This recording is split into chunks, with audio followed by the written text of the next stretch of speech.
ಬೆಂಗಳೂರು ಸೇರಿ ಕರುನಾಡಲ್ಲಿ ಹೇಗಿತ್ತು weekend lock? Rules break ಮಾಡಿದವರಿಗೆ ಖಾಕಿ ಶಾಕ್ ಕೊಟ್ಟಿದ್ದು ಹೇಗೆ? ಕೊರೋನಾ ಬಗ್ಗೆ ಮತ್ತೆ ಮಹತ್ವದ ಸಭೆ ನಡೆಸುವುದು ಯಾಕೆ ಸಿಎಂ? ಸಂಕ್ರಾಂತಿಯಂದೇ ಸಂಪುಟ ಕಿಚ್ಚು ಹೊತ್ತಿಸಿದ್ದು ಯಾರು? ಸಿಲಿಕಾನ್ ಸಿಟಿ ಬೆಂಗಳೂರಿನಲ್ಲಿ ಹೇಗಿತ್ತು ವೀಕೆಂಡ್ ಕರ್ಫ್ಯೂ? ರಾಜಧಾನಿಯಲ್ಲಿ ಎಷ್ಟು ವಾಹನಗಳನ್ನು ಪೊಲೀಸರು ಸೀಸ್ ಮಾಡಿದ್ದಾರೆ? ಜನವರಿ 19ರಂದು ಹೋಟೆಲ್ ಮಾಲೀಕರು ಸಿಎಂ ಭೇಟಿ ಮಾಡ್ತಿರೋದು ಯಾಕೆ? ನೋಡೋಣ ವೀಕೆಂಡ್ ಲಾಕ್ ನ್ಯೂಸ್ ಎಕ್ಸ್‌ಪ್ರೆಸ್‌ನಲ್ಲಿ.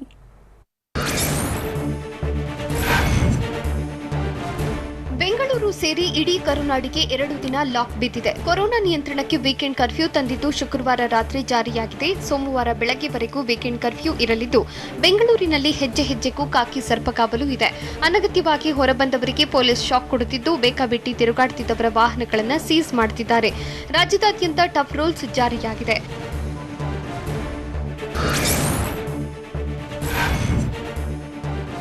ವೀಕೆಂಡ್ ಕರ್ಫ್ಯೂನಿಂದ ಇಡೀ ಬೆಂಗಳೂರು ಖಾಲಿಯಾಗಿದೆ. ರಾಜಧಾನಿ ಜನರ ಓಡಾಟಕ್ಕೆ ಕಂಪ್ಲೀಟ್ ಕಡಿವಾಣ ಬಿದ್ದಿದ್ದು ನಗರದಾದ್ಯಂತ ಪೊಲೀಸರು ಹೈ ಅಲರ್ಟ್ ಆಗಿದ್ದಾರೆ. ಬೆಂಗಳೂರಿನ ಪ್ರಮುಖ ರಸ್ತೆಗಳಿಗೆ ಬ್ಯಾರಿಕೇಡ್ ಅಳವಡಿಸಿದ್ದು ಅನಗತ್ಯ ಓಡಾಡುತ್ತಿದ್ದವರಿಗೆ ಖಾಕಿ ಪಡೆ ಬಿಸಿ ಮುಟ್ಟಿಸ್ತಾ ಇದೆ. ಹಲವು ವಾಹನಗಳನ್ನು ಜಪ್ತಿ ಮಾಡಿದ್ದು ಬೆಂಗಳೂರಿನ ಪ್ರಮುಖ ರಸ್ತೆಗಳೇ ಬಿಕೋ ಅನ್ನುತ್ತಿದೆ.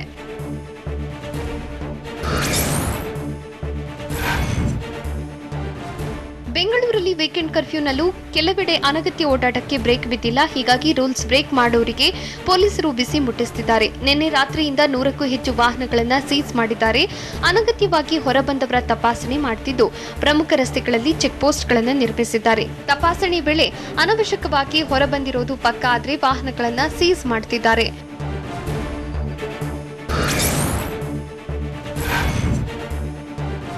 ವೀಕೆಂಡ್ ಕರ್ಫ್ಯೂನಲ್ಲಿ ಕೆಎಸ್ಆರ್ಟಿಸಿ ಬಸ್ ಸಂಚಾರವಿದ್ದು ಪ್ರಯಾಣಿಕರೇ ಇಲ್ಲ. ಬೆಂಗಳೂರು ನಗರದಲ್ಲಿ ವೀಕೆಂಡ್ ಕರ್ಫ್ಯೂ ಜಾರಿಯಾಗಿದ್ದು ಮೆಜೆಸ್ಟಿಕ್ನ ಕೆಂಪೇಗೌಡ ಬಸ್ ನಿಲ್ದಾಣ ಖಾಲಿಯಾಗಿದೆ. ಕೆಎಸ್ಆರ್ಟಿಸಿ ನಿಲ್ದಾಣದಿಂದ ಬೆರಳೆಣಿಕೆಯಷ್ಟು ಜನ ಪ್ರಯಾಣ ಮಾಡುತ್ತಿದ್ದಾರೆ. ಬಿಎಂಟಿಸಿ ಬಸ್ ನಿಲ್ದಾಣದಲ್ಲೂ ಹೆಚ್ಚಿನ ಪ್ರಯಾಣಿಕರಿಲ್ಲ. ಮತ್ತೊಂದೆಡೆ ಹೊರ ರಾಜ್ಯಗಳಿಂದಲೂ ಹೆಚ್ಚಿನ ಸಂಖ್ಯೆಯಲ್ಲಿ ಪ್ರಯಾಣಿಕರು ಏರ್ಪೋರ್ಟ್ಗೆ ಬಂದಿಲ್ಲ. ಹೀಗಾಗಿ ಕೆಂಪೇಗೌಡ ವಿಮಾನ ನಿಲ್ದಾಣದ ಬಿಎಂಟಿಸಿ ಬಸ್ ನಿಲ್ದಾಣ ಬಿಕೋ ಎನ್ನುತ್ತಿದೆ.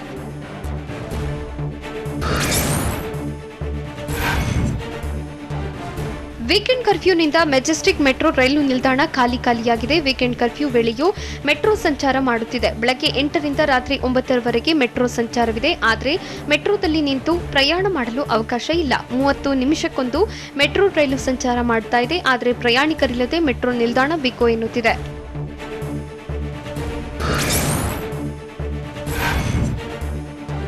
ಬೆಂಗಳೂರಿನ ಮೆಜೆಸ್ಟಿಕ್ ರೈಲ್ವೆ ನಿಲ್ದಾಣದಲ್ಲಿ ಅಧಿಕಾರಿಗಳು ಅಲರ್ಟ್ ಆಗಿದ್ದಾರೆ. ಬೇರೆ ಬೇರೆ ರಾಜ್ಯಗಳಿಂದ ಬರುವವರಿಗೆ ಕೋವಿಡ್ ಟೆಸ್ಟ್ ಮಾಡಲಾಗ್ತಿದೆ.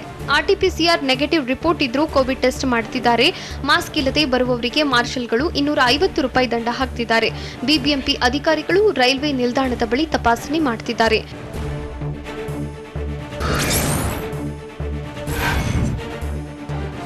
ವೀಕೆಂಡ್ ಕರ್ಫ್ಯೂನಿಂದ ಬೆಂಗಳೂರಿನ ಚಿಕ್ಕಪೇಟೆ ಖಾಲಿಯಾಗಿದೆ. ಬೆಂಗಳೂರಿನ ಚಿಕ್ಕಪೇಟೆ ಜನರಿಂದ ಸದಾ ಗಿಜಿಗುಡ್ತಾ ಇತ್ತು. ಆದರೆ ವೀಕೆಂಡ್ ಕರ್ಫ್ಯೂಗೆ ಕಂಪ್ಲೀಟ್ ಸ್ತಬ್ಧವಾಗಿದ್ದು ಅಂಗಡಿ ಮತ್ತು ವಾಣಿಜ್ಯ ಚಟುವಟಿಕೆಗಳಿಗೆ ಬ್ರೇಕ್ ಬಿದ್ದಿದೆ. ಜನರ ಅನಗತ್ಯ ಓಡಾಟಕ್ಕೂ ಪೊಲೀಸರು ಕಡಿವಾಣ ಹಾಕ್ತಿದ್ದಾರೆ.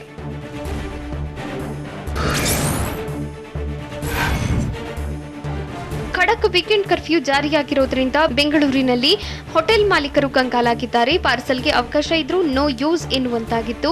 ಬೆಂಗಳೂರಿನಲ್ಲಿ ಹೋಟೆಲ್ಗಳತ್ತ ಜನರು ಹೆಜ್ಜೆ ಇಡಲು ಹಿಂದೇಟು ಹಾಕಿದ್ದು ಕಂಡುಬಂತು. ಬೆಂಗಳೂರಿನ ಬಹುತೇಕ ಕಡೆ ಹೋಟೆಲ್ಗಳು ಖಾಲಿಯಾಗಿದ್ವು. ಹೀಗಾಗಿ ಜನವರಿ 18ರಂದು ಹೋಟೆಲ್ ಮಾಲೀಕರ ಸಂಘದ ಪದಾಧಿಕಾರಿಗಳು ಸಭೆ ನಡೆಸಲಿದ್ದು ನಂತರ 19ರಂದು ಸಿಎಂ ಭೇಟಿಯಾಗಿ ಮನವಿ ಮಾಡಲಿದ್ದಾರೆ. ಮನವಿಗೆ ಸ್ಪಂದಿಸದಿದ್ರೆ ಕರ್ಫ್ಯೂಗೆ ಬೆಂಬಲ ಕಷ್ಟ ಸಾಧ್ಯ ಎಂದು ಬೆಂಗಳೂರು ಹೋಟೆಲ್ ಮಾಲೀಕರ ಸಂಘದ ಅಧ್ಯಕ್ಷ ಪಿಸಿ ರಾವ್ ತಿಳಿಸಿದ್ದಾರೆ. ಅಗತ್ಯವಿಲ್ಲ.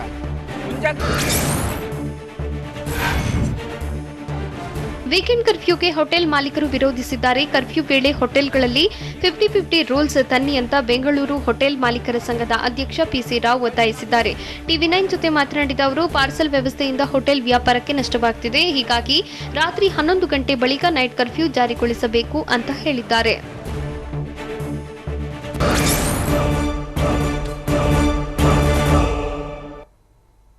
ವೀಕೆಂಡ್ ಕರ್ಫ್ಯೂಗೆ ಕಂಪ್ಲೀಟ್ ಸ್ತಬ್ಧವಾಗಿತ್ತ ಕರುನಾಡು. ಸಂಕ್ರಾಂತಿ ಹಬ್ಬದಂದೇ ದೇವರ ದರ್ಶನ ಸಿಗದಿದ್ದಕ್ಕೆ ಭಕ್ತರು ಮಾಡಿದ್ದು ಏನು? ವ್ಯಾಪಾರವಿಲ್ಲದೆ ಕಂಗಾಲಾಗಿದ್ದ ವೃದ್ಧೆಗೆ ಟಿವಿ9 ವರದಿಯಿಂದ ನೆರವು ಸಿಕ್ಕಿದ್ದು ಹೇಗೆ? ನೋಡೋಣ ರಿಯಾಲಿಟಿ ಚೆಕ್ ನ್ಯೂಸ್ ಎಕ್ಸ್‌ಪ್ರೆಸ್‌ನಲ್ಲಿ.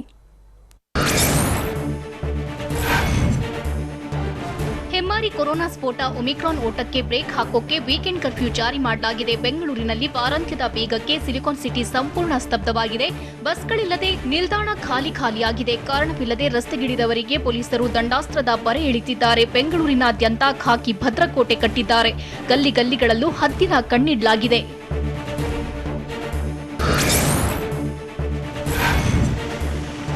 ಬೆಂಗಳೂರಲ್ಲಿ ಕಟ್ಟುನಿಟ್ಟಾಗಿ ವೀಕೆಂಡ್ ಕರ್ಫ್ಯೂ ಜಾರಿ ಮಾಡಿದ್ದು ರೂಲ್ಸ್ ಬ್ರೇಕ್ ಮಾಡ್ತಿರುವವರಿಗೆ ಪೊಲೀಸರು ಬಿಸಿ ಮುಟ್ಟಿಸುತ್ತಿದ್ದಾರೆ. ಬೆಳಗ್ಗೆಯಿಂದಲೇ ಅಖಾಡಕ್ಕೆ ಇಳಿದಿರೋ ಸಿಟಿ ಪೊಲೀಸರು ಅನಗತ್ಯವಾಗಿ ರಸ್ತೆಗೆ ಇಳಿದವರನ್ನ ತೀವ್ರ ತಪಾಸಣೆಗೆ ಒಳಪಡಿಸುತ್ತಿದ್ದಾರೆ.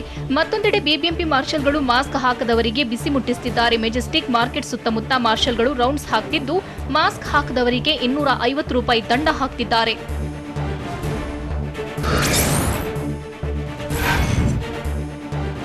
ಮಾರುಕಟ್ಟೆಗಳಲ್ಲಿ ಸಂಕ್ರಾಂತಿ ಹಬ್ಬದ ಸಂಭ್ರಮಕ್ಕೆ ವೀಕೆಂಡ್ ಕರ್ಫ್ಯೂ ಬ್ರೇಕ್ ಹಾಕಿದೆ. ಹಬ್ಬವಿದ್ರೂ ಮಲ್ಲೇಶ್ವರಂ ಹೂವಿನ ಮಾರುಕಟ್ಟೆ ಖಾಲಿ ಹೊಡೆಯುತ್ತಿತ್ತು. ಹೂ ಹಣ್ಣಿನ ವ್ಯಾಪಾರಿಗಳಿಗೆ ವೀಕೆಂಡ್ ಕರ್ಫ್ಯೂ ಬಿಸಿ ತಟ್ಟಿದ್ದು ವ್ಯಾಪಾರವಿಲ್ಲದೆ ಕಂಗಾಲಾಗಿದ್ದಾರೆ. ಹಾಕಿದ ಬಂಡವಾಳ ಎಲ್ಲ ಹಾಳಾಗಿದೆ.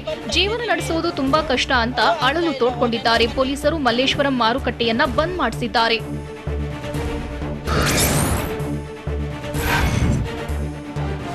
ವೀಕೆಂಡ್ ಕರ್ಫ್ಯೂಗೆ ಮಲ್ಲೇಶ್ವರಂ ಮಾರ್ಕೆಟ್ನಲ್ಲಿ ಗ್ರಾಹಕರೊಬ್ಬರು ಆಕ್ರೋಶ ವ್ಯಕ್ತಪಡಿಸಿದ್ದಾರೆ. ಬಾಳೆ ಎಲೆ, ಹೂ ಖರೀದಿಗೆ ಬಂದ್ರೆ ಪೊಲೀಸರು ವಾಪಸ್ ಕಳಿಸುತ್ತಿದ್ದಾರೆ. ಮಾಡಿದ್ರೆ ಸಂಪೂರ್ಣ ಲಾಕ್ಡೌನ್ ಮಾಡಿ ವ್ಯಾಪಾರಕ್ಕೆ ಅವಕಾಶ ಕೊಟ್ಟು ಈ ರೀತಿ ವಾಪಸ್ ಕಳಿಸಬೇಡಿ, ಅಂಗಡಿಯವರಿಗೂ ವ್ಯಾಪಾರ ಮಾಡಲು ಬಿಡ್ತಿಲ್ಲ ಎಂದು ಸಾರ್ವಜನಿಕರು ಗರಂ ಆಗಿದ್ದಾರೆ.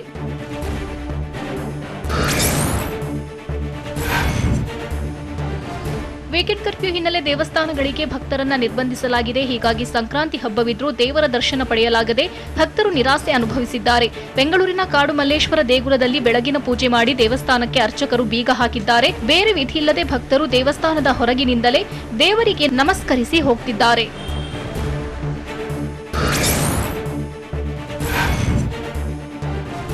ಮೈಸೂರಿನಲ್ಲಿ ವೀಕೆಂಡ್ ಕರ್ಫ್ಯೂ ಎಫೆಕ್ಟ್ನಿಂದ ಮಾರುಕಟ್ಟೆ ಸಂಪೂರ್ಣ ಸ್ತಬ್ಧವಾಗಿದೆ. ಅಲ್ಲದೆ ಅವಕಾಶ ಇದ್ರೂ ಹೆಚ್ಚಿನ ದಿನಸಿ ಅಂಗಡಿಗಳು ತೆರೆದಿಲ್ಲ. ಮೈಸೂರಿನ ಸಂತೆಪೇಟೆ, ಶಿವರಾಂಪೇಟೆಯಲ್ಲಿ ಅಂಗಡಿಗಳು ಬಂದಾಗಿವೆ.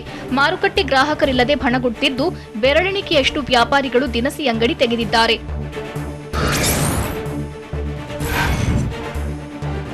ಹೋಟೆಲ್ಗಳಲ್ಲಿ ಕೇವಲ ಪಾರ್ಸೆಲ್ಗೆ ಮಾತ್ರ ಅವಕಾಶವಿದೆ. ಹೀಗಾಗಿ ಮೈಸೂರಿನ ಹೋಟೆಲ್ಗಳು ಖಾಲಿಯಾಗಿವೆ. ಹೋಟೆಲ್ನ ಕುರ್ಚಿಗಳನ್ನ ಸಿಬ್ಬಂದಿ ತೆಗೆದಿಟ್ಟಿದ್ದಾರೆ. ಆದರೆ ಹೋಟೆಲ್ಗಳತ್ತ ಜನರು ಮುಖ ಮಾಡದೇ ಇರೋದ್ರಿಂದ ಪಾರ್ಸೆಲ್ಗೆ ಹೆಚ್ಚಿನ ಪ್ರತಿಕ್ರಿಯೆ ಸಿಕ್ಕಿಲ್ಲ.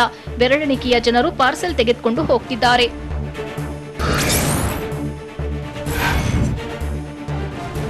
ವೀಕೆಂಡ್ ಕರ್ಫ್ಯೂ ಮತ್ತು ಕೊರೋನಾ ಹೆಚ್ಚಳದಿಂದ ಸಾವಿರ ಪ್ರವಾಸಿಗರು ಭೇಟಿ ನೀಡುವ ಪ್ರವಾಸಿ ತಾಣ ಹಂಪಿಯಲ್ಲಿ ನಿಷೇಧಾಜ್ಞೆ ಜಾರಿ ಮಾಡಲಾಗಿದೆ. ವಿಜಯನಗರ ಜಿಲ್ಲೆ ಹಂಪಿಗೆ ಸಂಕ್ರಾಂತಿಯಂದು ಸಾವಿರಾರು ಪ್ರವಾಸಿಗರು ಭೇಟಿ ನೀಡುತ್ತಿದ್ರು. ಆದ್ರಿಂದು ಪ್ರವಾಸಿಗರು ಇಲ್ಲದೆ ಹಂಪಿ ಸ್ಮಾರಕಗಳು ಬಿಕೋ ಅಂತಿವೆ. ಹಂಪಿಯ ಪ್ರಮುಖ ಸ್ಮಾರಕಗಳಿಗೆ ಬ್ಯಾರಿಕೇಡ್ ಹಾಕಿ ರಸ್ತೆ ಕ್ಲೋಸ್ ಮಾಡಿದ್ದು ಜಿಲ್ಲಾಡಳಿತ ನಿಗಾ ವಹಿಸಿದೆ.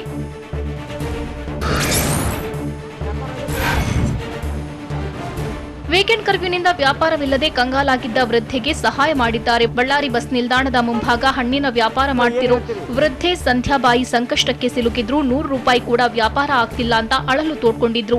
ಅಜ್ಜಿಯ ಸಂಕಷ್ಟದ ಬಗ್ಗೆ ಟಿವಿ9 ವರದಿ ಪ್ರಸಾರ ಮಾಡಿತ್ತು. ಟಿವಿ9 ವರದಿ ನೋಡಿ ಅಜ್ಜಿಗೆ ಸಾರ್ವಜನಿಕರು ಸಹಾಯ ಮಾಡಿದ್ದಾರೆ. ಬಳ್ಳಾರಿ ನಗರ ನಿವಾಸಿ ತಾಜುದ್ದೀನ್ 15 ಕೆಜಿ ಅಕ್ಕಿ, ಬೇಳೆ, ಎಣ್ಣೆ, ಸಕ್ಕರೆ ನೀಡಿದ್ದಾರೆ.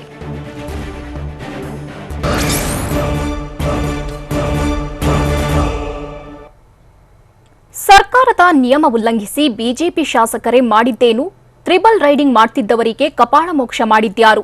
ಫೈನ್ ಹಾಕಿ ಮಾತು ಬೇಡ ಅಂತ ಪೊಲೀಸರಿಗೆ ಆವಾಜ್ ಹಾಕಿದ್ದು ಯಾರು? ಇದೆಲ್ಲವನ್ನು ನೋಡೋಣ rules break news ಎಕ್ಸ್‌ಪ್ರೆಸ್‌ನಲ್ಲಿ.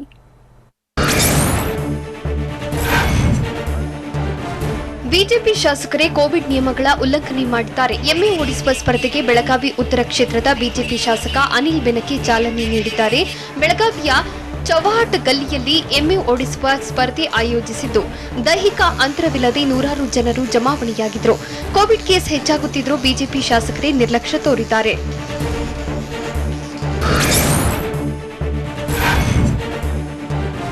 Triple riding ಮಾಡಿದ ಯುವಕರಿಗೆ ಪುರಸಭೆಯ ಮುಖ್ಯ ಅಧಿಕಾರಿ ಕಪಾಳ ಮೋಕ್ಷ ಮಾಡಿದ್ದಾರೆ. ಬೆಂಗಳೂರು ಗ್ರಾಮಾಂತರ ಜಿಲ್ಲೆಯ ದೇವನಹಳ್ಳಿ ಪಟ್ಟಣದ ಹಳೆ ಬಸ್ ನಿಲ್ದಾಣದಲ್ಲಿ ಘಟನೆ ನಡೆದಿದೆ. ಮಾಸ್ಕ್ ಕೂಡ ಹಾಕದೆ ಟ್ರಿಬಲ್ ರೈಡಿಂಗ್ ಬರ್ತಿದ್ದ ಯುವಕರು ಅಧಿಕಾರಿಗಳ ಜೊತೆ ಕಿರಿಕ್ ಮಾಡಿದ್ದಾರೆ. ಗಾಡಿ ಸೀಸ್ ಮಾಡಲು ಕೊಡದೆ ಸತಾಯಿಸಿದ್ದಾರೆ. ಹೀಗಾಗಿ ಕಪಾಳಕ್ಕೆ ಹೊಡೆದ ಪುರಸಭೆ ಮುಖ್ಯಾಧಿಕಾರಿ ಯುವಕನ ಗಾಡಿ ಸೀಸ್ ಮಾಡಿದ್ದಾರೆ.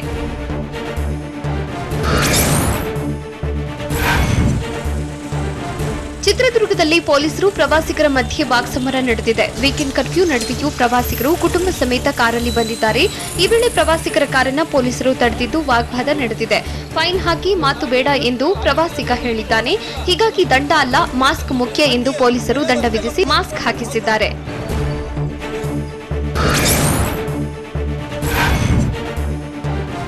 ಬಾಗಲಕೋಟೆಯಲ್ಲಿ ಪೊಲೀಸರ ಸೂಚನೆಗೂ ಭಕ್ತರು ಡೋಂಟ್ ಕೇರ್ ಎಂದಿದ್ದಾರೆ. ಇಳಕಲ್ನಿಂದ ಪಾದಯಾತ್ರೆ ಮೂಲಕ ಜಾತ್ರೆಗೆ ತೆರಳುತ್ತಿರುವವರ ವಿರುದ್ಧ ಪೊಲೀಸರು ಮಾರ್ಗ ಮಧ್ಯೆ ತಡೆದಿದ್ದಾರೆ. ವಾಪಸ್ ಮನೆಗೆ ತೆರಳುವಂತೆ ಸೂಚಿಸಿದ್ದಾರೆ. ಆದರೆ ಪೊಲೀಸರ ಸೂಚನೆಗೆ ಭಕ್ತರು ಕ್ಯಾರಿ ಎನ್ನುತ್ತಿಲ್ಲ. ರಸ್ತೆ ಮಾರ್ಗ ಬಿಟ್ಟು ಹೊಲಗಳ ಮೂಲಕ ಬನಶಂಕರಿಗೆ ಭಕ್ತರು ಹೊರಟಿದ್ದಾರೆ.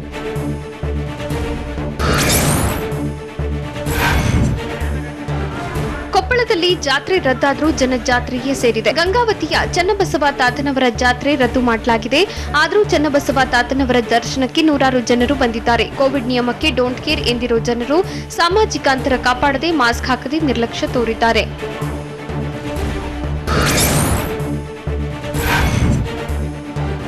ವೀಕೆಂಡ್ ಕರ್ಫ್ಯೂ ನಡುವೆ ಉಡುಪಿಯ ಕೃಷ್ಣ ಮಠದಲ್ಲಿ ಹಗಲು ಉತ್ಸವ ನಡೆಸಲಾಗಿದೆ. ರಥಬೀದಿಯಲ್ಲಿ ಸಾಂಪ್ರದಾಯಿಕ ಆಚರಣೆ ಮಾಡಿದ್ದು, ರಥೋತ್ಸವದಲ್ಲಿ 600ಕ್ಕೂ ಹೆಚ್ಚು ಭಕ್ತರು ಭಾಗಿಯಾಗಿದ್ದರು. ಉತ್ಸವದಲ್ಲಿ ಅಷ್ಟಮಠಗಳ ಯತಿಗಳು ಉಪಸ್ಥಿತರಿದ್ದರು. ರಥದಿಂದ ಪ್ರಸಾದ ಎಸೆಯುವಾಗ ಭಕ್ತರು ಮುಗಿಬಿದ್ದಿದ್ರು. ಪ್ರತಿ ವರ್ಷ 10,000ಕ್ಕೂ ಹೆಚ್ಚು ಜನ ಹಗಲು ಉತ್ಸವದಲ್ಲಿ ಭಾಗಿಯಾಗ್ತಾ ಇದ್ರು. ಸಾಂಪ್ರದಾಯಿಕ ಆಚರಣೆಗೆ ಜಿಲ್ಲಾಡಳಿತ ಅವಕಾಶ ನೀಡಿದ್ರಿಂದ ಈ ಬಾರಿ ಕಡಿಮೆ ಸಂಖ್ಯೆಯಲ್ಲಿ ಭಕ್ತರು ಭಾಗಿಯಾಗಿದ್ರು.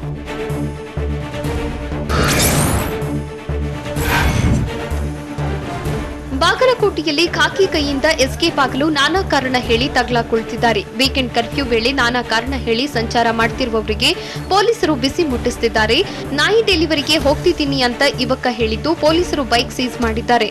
ಬಾಗಲಕೋಟೆ ಬಸವೇಶ್ವರ ವೃತ್ತದಲ್ಲಿ ಘಟನೆ ನಡೆದಿದೆ. ಬೈಕ್ನಲ್ಲಿ ಬರುತ್ತಿದ್ದ ಇಬ್ಬರನ್ನ ತಡೆದ ಪೊಲೀಸರು ಪ್ರಶ್ನಿಸಿದ್ರು. ಈ ವೇಳೆ ನಾಯಿ ಡೆಲಿವರಿ ಇತ್ತು, ಅದಕ್ಕೆ ಬಂದಿದ್ದೇನೆ ಅಂತ ಹೇಳಿದ್ರು. ಇದಕ್ಕೆ ಸಿಡಿಮಿಡಿಗೊಂಡ ಪೊಲೀಸರು ಬೈಕ್ ಸೀಸ್ ಮಾಡಿದ್ದಾರೆ.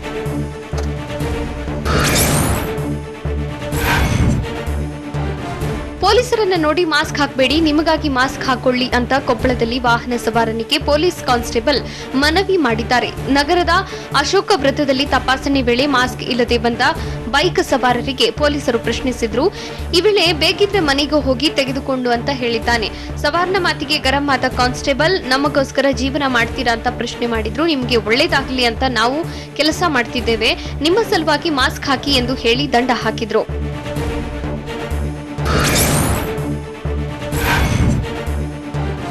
ಕೊಪ್ಪಳದಲ್ಲಿ ವೀಕೆಂಡ್ ಕರ್ಫ್ಯೂನಲ್ಲೂ ಭರ್ಜರಿಯಾಗಿ ಎಣ್ಣೆ ಪಾರ್ಟಿ ಮಾಡಲಾಗಿದೆ. ಆಟೋದಲ್ಲಿ ಕುಳಿತೆ ಬೆಳ್ಳಂಬೆಳಗ್ಗೆ ಕಿಕ್ಕೇರಿಸಿಕೊಂಡಿದ್ದಾರೆ.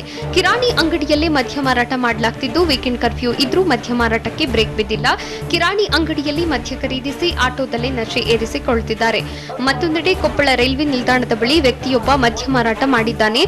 ಪ್ಲಾಸ್ಟಿಕ್ ಬ್ಯಾಗ್ನಲ್ಲಿ ಎಣ್ಣೆ ತಂದು ಸೇಲ್ ಮಾಡಿದ್ದಾನೆ.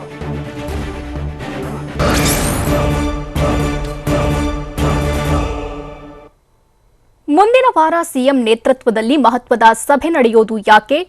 ಲಾಕ್ಡೌನ್ ಬಗ್ಗೆ ಕಾದು ನೋಡುವ ತಂತ್ರ ಅನುಸರಿಸುತ್ತಾ ಸರ್ಕಾರ? ಮಕ್ಕಳಿಗೆ ರಜೆ ನೀಡಿದ್ದಕ್ಕೆ ಸಭಾಪತಿ ಹೊರಟಿ ಅಸಮಾಧಾನ ಹೊರಹಾಕಿದ್ದು ಯಾಕೆ? ನೋಡೋಣ ಕೊರೋನಾ ಘಾತ ನ್ಯೂಸ್ ಎಕ್ಸ್‌ಪ್ರೆಸ್‌ನಲ್ಲಿ.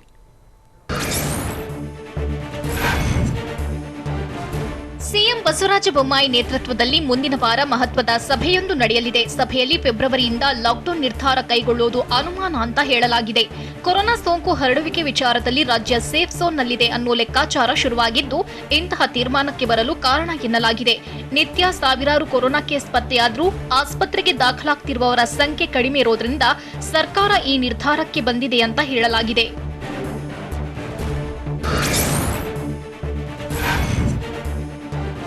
ಕಳೆದೆರಡು ವಾರದ ಆಸ್ಪತ್ರೆ ದಾಖಲಾತಿ ಸರ್ಕಾರದ ತಲೆಭಾರ ಇಳಿಸಿದೆ. ಯಾಕಂದ್ರೆ ಕೊರೋನಾ ಸೋಂಕಿತರು ಆಸ್ಪತ್ರೆಗೆ ದಾಖಲಾಗುವ ಸಂಖ್ಯೆ ಕಡಿಮೆ ಇದ್ದು ಸರ್ಕಾರದ ಆತಂಕವನ್ನ ಕೊಂಚ ಮಟ್ಟಿಗೆ ದೂರ ಮಾಡಿದೆ. ಹೀಗಾಗಿ ಲಾಕ್ಡೌನ್ ವಿಚಾರವಾಗಿ ಸರ್ಕಾರ ಇನ್ನೆರಡು ವಾರ ಕಾದು ನೋಡಲಿದೆ ಅಂತ ಹೇಳಲಾಗಿದೆ. ಸದ್ಯದ ಕೊರೋನಾ ಟ್ರೆಂಡ್ ನೋಡಿದ್ರೆ ಮೂರನೇ ಅಲೆ ತೀವ್ರತೆ ರಾಜ್ಯವನ್ನ ಅಷ್ಟಾಗಿ ಕಾಡ್ತಿಲ್ಲ.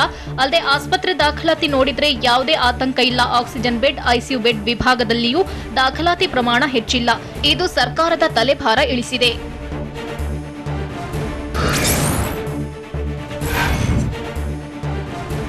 ಕೊರೋನಾ ಮೂರನೇ ಅಲೆ ತೀವ್ರತೆ ಪ್ರಮಾಣ ಕಡಿಮೆ ಇರೋದ್ರಿಂದ ರಾಜ್ಯದಲ್ಲಿ ಮತ್ತಷ್ಟು ಟಫ್ ರೂಲ್ಸ್ನ ಅನಿವಾರ್ಯತೆ ಅಷ್ಟಾಗಿ ಕಾಣ್ತಿಲ್ಲ.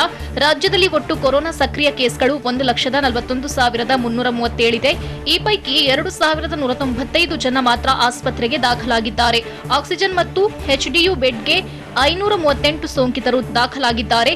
ಇನ್ನು ಐಸಿಯುಗೆ ದಾಖಲಾದವರ ಸಂಖ್ಯೆ 105 ಇದ್ರೆ ಐಸಿಯುವಿನಲ್ಲಿ 35 ಜನ ಚಿಕಿತ್ಸೆ ಪಡೆಯುತ್ತಿದ್ದಾರೆ.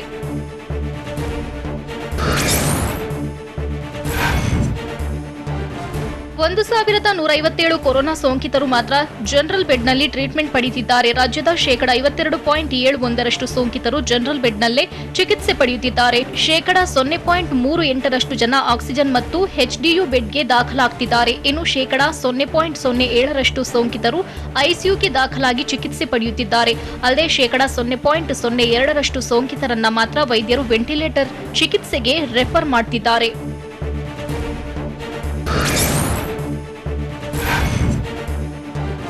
ಕೆಲ ಜಿಲ್ಲೆಗಳಲ್ಲಿ 1 ರಿಂದ 9ನೇ ತರಗತಿವರೆಗೆ ರಜೆ ನೀಡಿರುವುದಕ್ಕೆ ಪರಿಷತ್ ಸಭಾಪತಿ ಬಸವರಾಜ ಹೊರಟ್ಟಿ ಬೆಂಗಳೂರಲ್ಲಿ ಬೇಸರ ಹೊರಹಾಕಿದ್ದಾರೆ. ಈಗಿನ ಕೊರೋನಾ ವೈರಸ್ ಬಹಳ ಗಂಭೀರವಾಗಿಲ್ಲ. ಶಾಲೆಗಳಿಗೆ ಬಿಡುವು ಕೊಟ್ಟರೆ ಮಕ್ಕಳ ಬದುಕು ಹಾಳಾಗುತ್ತೆ. ಹೀಗಾಗಿ ಅಂತರ ಕಾಪಾಡಿಕೊಂಡು ಶಾಲೆ ನಡೆಸಲು ಸಭಾಪತಿ ಹೊರಟ್ಟಿ ಸಲಹೆ ನೀಡಿದ್ದಾರೆ. 1 ರಿಂದ 5ನೇ ತರಗತಿವರೆಗೆ ಬೇಕಾದ್ರೆ ಶಾಲೆ ಬಂದ್ ಮಾಡಿ, ಆದ್ರೆ 6ನೇ ತರಗತಿಯಿಂದ ಶಾಲೆ ಶುರು ಮಾಡಿ ಎಂದು ಹೇಳಿದ್ದಾರೆ. ಅಲ್ಲದೆ ವಿದ್ಯಾಗಮ ಬಗ್ಗೆಯೂ ಸಭಾಪತಿ ಹೊರಟ್ಟಿ ಅಸಮಾಧಾನ ವ್ಯಕ್ತಪಡಿಸಿದ್ದಾರೆ. ಸಂಕ್ರಾಂತಿ ಹಬ್ಬದಂದೇ ಸಂಪುಟ ಕಿಚ್ಚು ಹೊತ್ತಿಸಿದ್ದು ಹೇಗೆ? ಶಾಸಕ ರೇಣುಕಾಚಾರ್ಯ. ಪಾದಯಾತ್ರೆ ಬಗ್ಗೆ ಸರ್ಕಾರಕ್ಕೆ ಡಿಕೆಶಿ ಮತ್ತೆ ಟಾಂಗ್ ಕೊಟ್ಟಿದ್ದು ಹೇಗೆ? ಬೆತ್ತಲಿಯಾಗಿ ಓಡಾಡುತ್ತಾ ಹುಚ್ಚಾಟ ಮೆರೆದಿದ್ದು ಯಾರು? ನೋಡೋಣ ಸಮಗ್ರ ನ್ಯೂಸ್ ಎಕ್ಸ್‌ಪ್ರೆಸ್‌ನಲ್ಲಿ.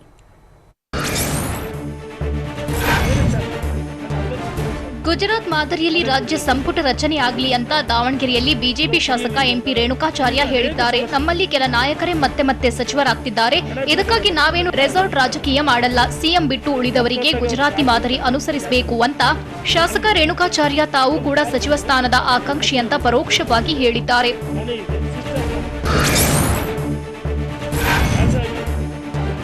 ನನಗೂ ಸಚಿವ ಸ್ಥಾನ ನೀಡುವಂತೆ ಕೇಳಿದ್ದೇನೆ. ಶಾಸಕಾಂಗ ಸಭೆಯಲ್ಲೂ ಈ ವಿಷಯ ಹೇಳಿದ್ದೇನೆ ಅಂತ ಶಾಸಕ ಎಂಪಿ ರೇಣುಕಾಚಾರ್ಯ ಹೇಳಿದ್ದಾರೆ.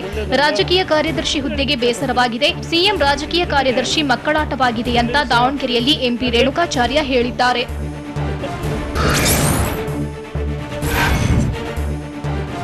ಮಕ್ಕಳಿಗೆ ಜಾತ್ರೆಯಲ್ಲಿ ಕಾರ್ ಕೊಡಿಸುವಂತೆ ನನಗೆ ಮನೆ ಕೊಟ್ಟಿದ್ದಾರೆ. ಅದು ಪ್ರಯೋಜನವಿಲ್ಲ ಅಂತ ಶಾಸಕ ರೇಣುಕಾಚಾರ್ಯ ಹೇಳಿದ್ದಾರೆ.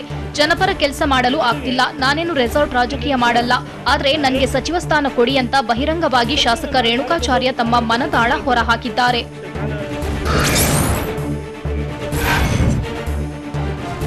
ಸರ್ಕಾರ ಸ್ವಲ್ಪ ನಿಯಮ ಸಡಿಲಿಕೆ ಮಾಡಿದ್ರೆ ಮೇಕೆದಾಟು ಯೋಜನೆಗಾಗಿ ಮತ್ತೆ ಪಾದಯಾತ್ರೆ ಮಾಡ್ತೇವೆ. 50 ರಿಂದ 100 ಜನಕ್ಕೆ ಅನುಮತಿ ಕೊಟ್ಟರು ಪಾದಯಾತ್ರೆ ಮಾಡ್ತೇವೆ ಅಂತ ಕೆಪಿಸಿಸಿ ಅಧ್ಯಕ್ಷ ಡಿಕೆ ಶಿವಕುಮಾರ್ ಹೇಳಿದ್ದಾರೆ. ಇನ್ನು ಮೇಕೆದಾಟು ಯೋಜನೆಯಿಂದ ಅರಣ್ಯ ನಾಶ ವಿಚಾರವಾಗಿ ಮೇಧಾ ಪಾಟ್ಕರ್ ಹೇಳಿಕೆಗೆ ಡಿಕೆಶಿ ಆಕ್ಷೇಪಿಸಿದ್ದಾರೆ. ಮೇಧಾ ಪಾಟ್ಕರ್ ಏನಾದ್ರೂ ಮಾಡಿಕೊಳ್ಳಲಿ, ಅದಕ್ಕೆ ಸರ್ಕಾರದವರು ಉತ್ತರ ನೀಡಲಿ. ನಾವು ಜನರ ಬದುಕಿಗಾಗಿ ಹೋರಾಟ ಮಾಡ್ತಿದ್ದೇವೆ ಅಂತ ತಿಳಿಸಿದ್ದಾರೆ. ಅಲ್ಲದೆ ಮೇಕೆದಾಟು ಯೋಜನೆ ಬದಲು ಬೆಂಗಳೂರಿನಲ್ಲಿ ಕೆರೆ ಅಭಿವೃದ್ಧಿ ವಿಚಾರಕ್ಕೆ ಸರ್ಕಾರವೇ ಒಂದು ಸಮಿತಿ ರಚಿಸಲಿ ಎಂದು ಹೇಳಿದ್ದಾರೆ.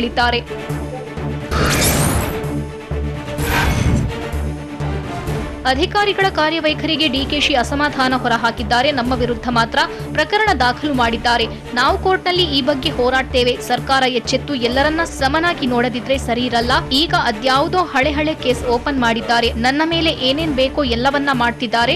ಐಟಿ ಇಡಿ ಸೇರಿ ಎಲ್ಲದರ ಬಗ್ಗೆ ಸಾಕ್ಷಿ ಸಮೇತ ಮಾತನಾಡ್ತೇನೆ. ನನ್ನ ಮಗಳು ಶಾಲೆ ನಡೆಸ್ತಿದ್ರೆ ಅದರ ಮೇಲೂ ಕೇಸ್ ಹಾಕಿದ್ದಾರೆ. ಏನೇನ್ ತೊಂದರೆ ಕೊಡಬೇಕೋ ಕೊಡ್ತಿದ್ದಾರೆ ಅಂತ ಕೆಪಿಸಿಸಿ ಅಧ್ಯಕ್ಷ ಡಿಕೆ ಶಿವಕುಮಾರ್ ಹೇಳಿದ್ದಾರೆ.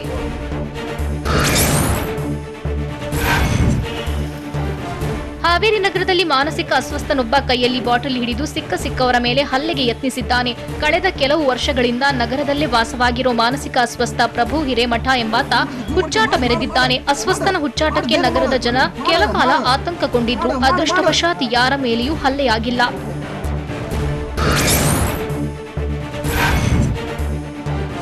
ಚಿಕ್ಕಮಗಳೂರು ಸಮೀಪದಲ್ಲಿರೋ ಎರೆಹಳ್ಳಿ ಬಳಿ ಕಬ್ಬಿನ ಗದ್ದೆಯೊಂದರಲ್ಲಿ ಗಜಪಡೆ ಮಸ್ತಿಯಲ್ಲಿ ತೊಡಗಿದ್ವು. ಗದ್ದೆಯಲ್ಲಿ ಬೀಡು ಬಿಟ್ಟ 3 ಕಾಡಾನೆಗಳು ಕಬ್ಬನ್ನ ಮೆಲ್ಲುತ್ತಾ ಬೆಳೆಯನ್ನ ನಾಶ ಮಾಡಿದ್ವು. ಕಬ್ಬು ನಾಶದಿಂದ ಗದ್ದೆ ಮಾಲೀಕ ಕಂಗಾಲಾಗಿದ್ದ. ಸುಮಾರು ಹೊತ್ತು ಗದ್ದೆಗಳಲ್ಲಿ ಓಡಾಡ್ತಾ ಕಬ್ಬನ್ನ ಸವಿಯುತ್ತಿದ್ದ ಆನೆಗಳನ್ನ ಓಡಿಸಲು ಅರಣ್ಯ ಸಿಬ್ಬಂದಿ ಹರಸಾಹಸ ಪಟ್ಟರು. ಜಪ್ಪಯ್ಯ ಎನ್ನಲಿಲ್ಲ. ಕೊನೆಗೆ ಗಜಪಡೆಯನ್ನ ಕಾಡಿಗಟ್ಟಲು ಅರಣ್ಯ ಸಿಬ್ಬಂದಿ ಜನರು ಸುಸ್ತಾದ್ರು.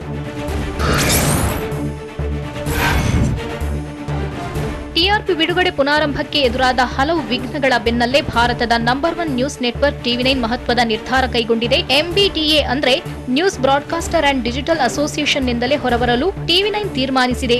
ಬಾರ್ಕ್ ಸಂಸ್ಥೆಗೆ ಟಿಆರ್ಪಿ ಪುನಾರಂಭಿಸಲು ಅಡ್ಡಿಯಾದ ಎಂಬಿಡಿಎ ನಡೆ ವಿರುದ್ಧ ಟಿವಿ9 ನೆಟ್ವರ್ಕ್ ಅಸಮಾಧಾನ ವ್ಯಕ್ತಪಡಿಸಿ ಈ ನಿರ್ಧಾರ ಕೈಗೊಂಡಿದೆ. ಟಿಆರ್ಪಿ ಬಿಡುಗಡೆಗೆ ಮತ್ತೆ ಖ್ಯಾತಿ ತೆಗೆದಿರೋ ಎಂಬಿಡಿಎ ಕ್ರಮ ಟೀಕಿಸಿರುವ ಟಿವಿ9 ನೆಟ್ವರ್ಕ್ ಸಿಇಒ ವರುಣ್ ದಾಸ್ ಬಹಿರಂಗ ಪತ್ರ ಬರೆದಿದ್ದಾರೆ. ಅಲ್ಲದೆ ಎಂಬಿಡಿಎನಿಂದಲೇ ಹೊರಗೆ ಹೆಜ್ಜೆ ಹಾಕಲು ನಿರ್ಧರಿಸಿದ್ದಾರೆ.